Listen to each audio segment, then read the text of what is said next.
6-এ পড়ছিলাম।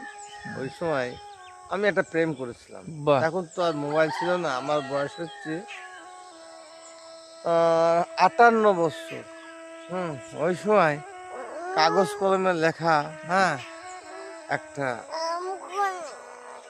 মানে প্রেমিকের কাছে কিভাবে কাগজ কলমে লিখতে হবে, হ্যাঁ? মানে আমার কথাটা জানাবো, হ্যাঁ? এইটা আমি তখনই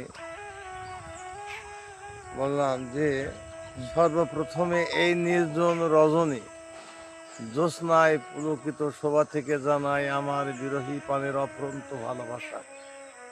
হৃদয়ের এক কোণে স্থান দিও প্রিয়া।